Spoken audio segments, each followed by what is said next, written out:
Every year on the north shore of Lake Pontchartrain, just outside New Orleans, Louisiana, Bayou reef-keeping host Fragniappe. Fragniappe mixes Cajun culture with coral vendors, local fish stores, national brands, and people chomping at the bit to see a whole bunch of eye candy. What coral eye candy? I'll show you. LPS corals are always a crowd pleaser, and these scullies caught my eye. The UFO, the bleeding apple, and the war paint all had great color and were nicely sized. This orange chalice sitting down here was a hidden gem, as it's nearly completely orange.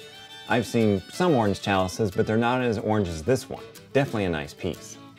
Narrowing down the LPS to one pick was tough, as this open brain with a mix of purple, teal, and yellow was far into ultra territory.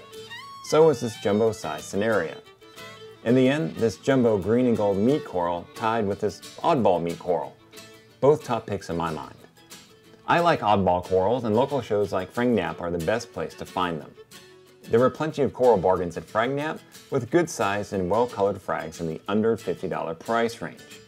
I snagged this guy for my tank, and for you stickheads, I grabbed this SPS frag as I knew it had potential. It's coloring up nicely in my tank, and I'm happy with my Fragniappe find. What's a show without a raffle?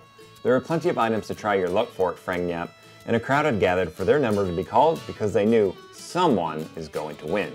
All right, we got a winner. All right. I enjoy local shows not only for the coral viewing, but it also gives me a chance to interact with vendors.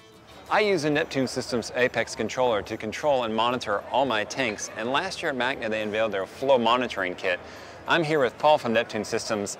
Now the flow monitoring kit is actually shipping, so walk me through it. That's right, Mark. The flow monitoring kit is shipping, and I will walk you through a little bit of what it includes and what it's good for. Okay. So the flow monitoring kit, which can be found in this nice box right here. Can I take this home with me?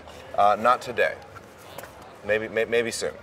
And it includes our FMM module, the fluid monitoring module, and then some of the other things that are included in with that include the 1-inch sensor with the appropriate couplers.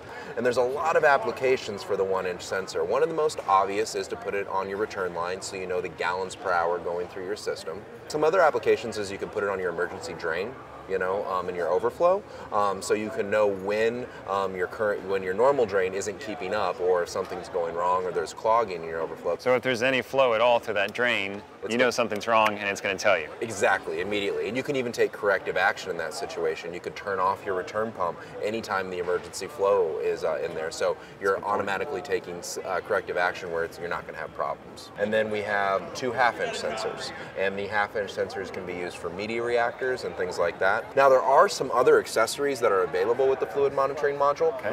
One of them is the 2-inch sensor. But I'm also seeing the solenoid valve. I'm taking this as for RODI. Yeah, so we have a couple of different components that are going to be used for the RODI. One is the 1/4-inch flow sensor, and the 1/4-inch flow sensor, you know, if you have a 100 gallon per day RODI system, and then you see it getting down to 90 gallons per day, what that's going to be indicative of is it's time to change out your filters. Okay. The other thing you can use the solenoid valve is, what do you do with the first couple gallons when you turn on the RODI system? You waste it. Yeah, you waste it, right? And so what I've done a lot of times is I turn on my RODI system, I walk away, and then I'm like, oh yeah, 7 hours later I was making water. So now what I could do is I could have one of these solenoid valves that just click on right over to turn on, to basically flow my wastewater, and then maybe 15 minutes later switch over to collecting that water. Good point. Yeah. Didn't think of that one either. Yeah. You're full of good ideas, Paul. Some people say so. And then we also have the half-inch sensor, which I touched on a little bit. The half-inch sensor you're going to be using for a lot of your reactors and things like that. I think we're only probably scratching the surface. You know these control freaks, right? They're gonna dig deeper than we even thought they were going to dig at this point. And so I think we're going to see more and more applications for the fluid monitoring kit as a whole. Knowing that water is flowing and exactly how much water flowing in your tank is definitely a good thing. But what about when you want to put eyes on your tank and you're not home? We all enjoy looking at our tanks while we're at home, but what about keeping an eye on things when you're away? Well, I'm here with Dave from CoralView showing me the IceCap remote camera so I can keep an eye on my tank wherever I am in the world. Yeah, Mark, this is the Reef Cam from IceCap. It's a HD underwater camera. And what's nice about this camera is it has an app that you can share with your friends and, of course, with yourself. You can look in at any time, check on your tank, and also keep an eye on what's going on with your friends' tanks as well. So Dave, how good a video does it actually kick out? You know, is this the usual grainy webcam stuff where you're like, I think I see a fish? Yeah, and it actually streams in HD. Dave, you're showing me this in an in-tank setting. How does this attach to your tank and stay put? So there's two different ways you can attach it, Mark. This is a suction mount, and it also has a magnet mount that comes with it, but the magnet mount's probably only good for about 3/8 inch glass, whereas the suction cup is a lot stronger. You just attach it to the side and tighten down this nut, and it really makes for a secure, snug fitting. It's not going to go anywhere once installed. I mean, it's in the tank, so fish bump it. Is it secure in terms of moving around? I'm knocking it pretty good here, and it's. And you can knock the camera, and it's not and then it's on it's on a ball mount as well. So it's not just straight in. You can move it. Yeah, it's on a ball mount, so you can swivel it around and position it how or where you want it. Now, what about coral and algae? I usually just stick my finger in there and scratch it off a little bit if it gets some coralline on it. When you get your tank dialed in, your coral is going to be growing, and you're going to need to start dosing or to add a calcium reactor. And if the word calcium reactor scares you, check this guy out.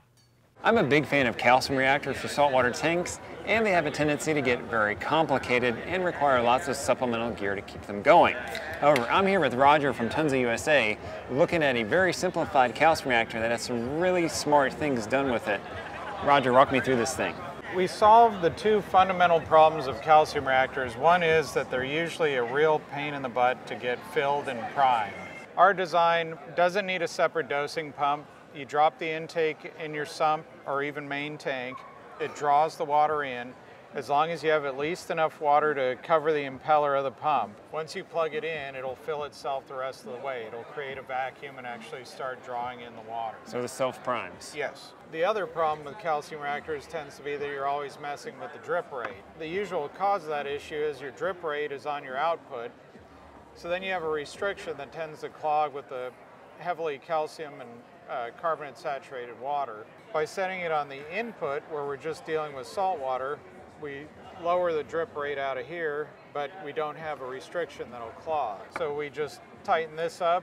Once we get the drip rate we want on our output, we're all set. It's very efficient because we inject our CO2 down here at the base. A needle wheel pump mixes it in and injects it with the water.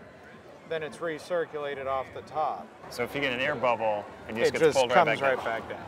And this is a probe for your pH port? Yeah, pH port. We got a CR2 bottle that we would put next to it, but that's it. Yeah, I mean, you'll also need your CO2 controller to open and close the valve, but that's... Now, what size tank is this rated to?